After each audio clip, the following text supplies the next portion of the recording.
Imagine this. You are asleep in what should be the safest place in the world.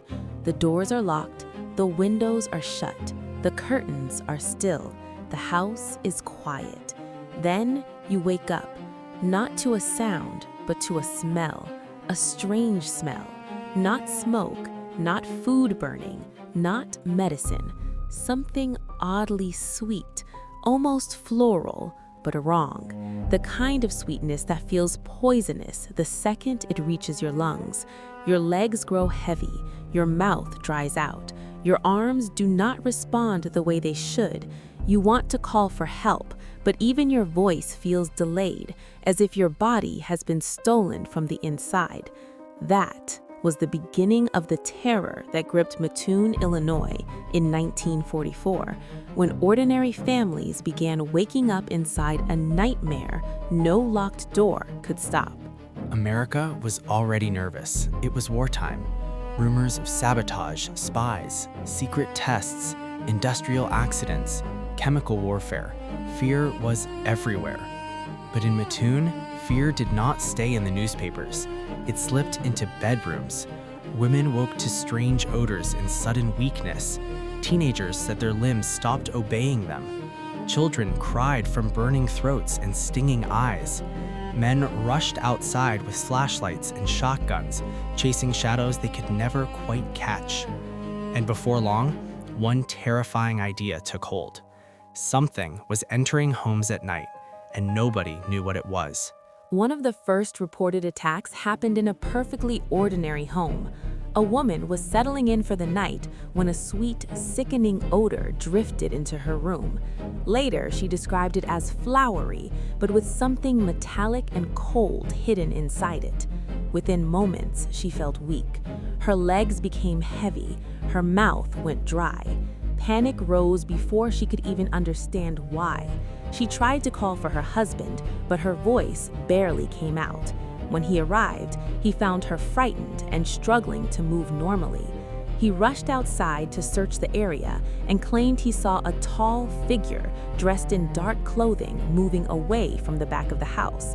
He couldn't catch him. He couldn't even say with certainty what he had really seen, but that glimpse was enough to ignite the town. And it did not stop there. Another house reported the same thing, then another, then another. Again and again, the pattern returned. A strange smell, sudden physical symptoms, nausea, burning sensations, numbness, temporary paralysis, terror. And the most disturbing part was this. There were no broken windows, no forced doors, no obvious signs of entry. Whatever the danger was, it did not need to break in. It seemed to come in with the air itself. With every new report, Mattoon changed. Mothers stuffed wet towels under doors. Families sealed windows tighter than ever. People slept with lights on. Husbands kept loaded guns by the bed. Neighbors formed nighttime patrols and walked the streets with flashlights, scanning porches, alleys, fences, hedges, every inch of darkness. Every unusual smell became a warning. Every passing shadow became a suspect. But the true horror was not outside in the street. It was inside the question no one could answer. If this was really gas, how do you defend your family from something you cannot see? One of the most chilling accounts came from a young girl who woke in the night with a burning feeling in her mouth and throat. The room, she said, was filled with a strangely sweet smell. Seconds later, her body began to fail her. Her mother tried to help her up, but the girl was rigid with fear and weakness. When the family looked outside, they claimed they saw a figure standing beneath the window, just for a moment, holding something that looked like a tube or sprayer. Then he vanished. 1 second of visibility, and a whole town was thrown deeper into panic. Newspapers seized the story quickly, and soon the name appeared, the one that would survive for decades, the Mad Gasser. It was a perfect headline, dramatic and unforgettable. But once the name stuck, the case became more than an investigation. It became legend while it was still unfolding. Some believed a deranged attacker was roaming the streets, targeting families for some twisted thrill. Others insisted these were secret wartime experiments. Another group suspected toxic industrial fumes or chemical leaks from ordinary materials. But the same questions kept coming back. Why did it happen at night? Why did the symptoms feel so similar from house to house? And why did the danger always seem to hover around bedrooms, around sleep, around that vulnerable line between rest and helplessness? Picture Mattoon at that moment. The streets look quiet, but inside the homes, nobody feels safe.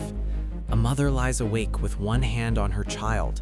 A father sits in a chair facing the back door, shotgun across his knees, waiting for a person or maybe waiting for a smell. A teenage girl wakes every half hour just to test whether she can still move her legs. The town looks peaceful from the outside, but inside each house is an invisible war of nerves. Police tried to respond, but the evidence was maddeningly thin. No clear chemical residue, no reliable physical trace, no suspect caught in the act. In some cases, witnesses swore they saw a man in dark clothes lurking near a window. In others, there was no sighting at all, only the odor and the symptoms. Doctors were uncertain. The complaints were real, but not always identical in severity. Some witnesses reported numbness, some burning, some dizziness and nausea. Some may have been overwhelmed by fear itself, and that's where the most controversial theory entered the case. Was Mattoon dealing with a real attacker, or had fear become contagious, creating symptoms of its own? But even if fear played some role, that still leaves the worst part unresolved. People really were smelling something. People really were becoming sick afterwards. More than one family reported seeing a shadow near the house. That's why this case remains so unsettling, because we are left with two possibilities, and both are terrifying. Either a real person was moving from house to house, spraying an unknown substance into bedrooms, or some chemical threat already existed in the environment, and entire families were breathing danger without understanding where it came from. In both versions, the home was no refuge at all. Wartime America made the theory of secret testing feel disturbingly plausible. Chemical research was real. Fear of gas attacks was real. Industrial solvents, war production, military secrecy, these things were already in the air, both literally and psychologically. To many people, the idea that some agency might test a substance on civilians in a small town made more sense than believing a single prowler could terrorize an entire community without leaving real evidence behind. But for all the suspicion, nothing ever surfaced that proved secret government testing. Another explanation pointed in a more ordinary direction. Household chemicals, cleaning fluids, paints, industrial solvents, summer heat, poor ventilation, a tense population primed to expect danger. Some investigators leaned towards mass hysteria, arguing that once the fear spread, it amplified every sensation and every odor. But mass hysteria can sometimes become an easy answer, a convenient one.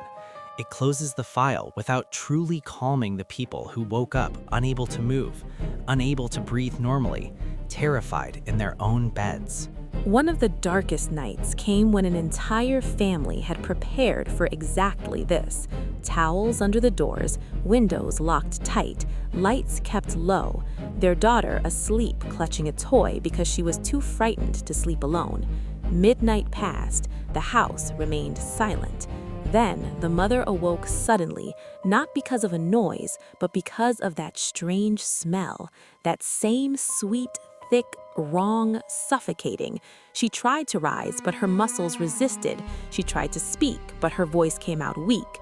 The father jolted awake. Before he could reach the window, the little girl was crying that she could not feel her legs. Imagine that moment, a family trapped inside a sealed house, realizing the danger is not outside the door anymore, it's already in the room. The father threw open the back door and rushed into the night with his gun. The yard was drenched in dim blue darkness. The air was so still it felt unnatural. Then, near the fence, he saw movement. A tall, dark shape turned towards the house.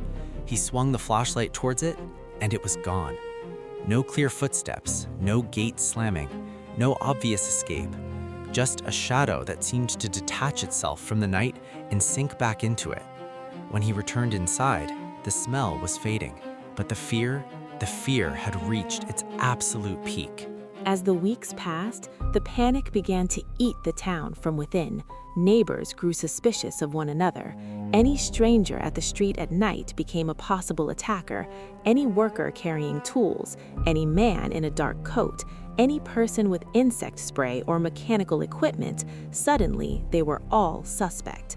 And then, as strangely as it had begun, the reports slowed, then nearly stopped. No confession, no suspect, no final proof, no explanation solid enough to close the case. And that may be the most disturbing part of all. Open endings can be worse than brutal truths. If there had been a criminal and he had been caught, there would be relief. If there had been a leak and it had been explained, there would be understanding. But when an entire town lives through nights of paralysis, strange odors, and unseen terror, and then silence follows, the question survives longer than the event. To this day, the mad gasser of Mattoon sits in that terrible space between science and nightmare, between psychological horror and physical danger, between secret experiment and collective panic, between one prowler and a poisoned atmosphere. But one fact is difficult to dismiss. The people in those homes were not frightened of a monster in the woods or a phantom in a cemetery. They were frightened of the air in their own bedrooms, of the curtains, of the pillow, of the closed window, of that moment when you wake in the middle of the night and realize your body is not responding the way it should. And the first sign of danger is not a crashing door, but a smell. Maybe the mad gasser was a man. Maybe it was a test. Maybe there was never a single he at all.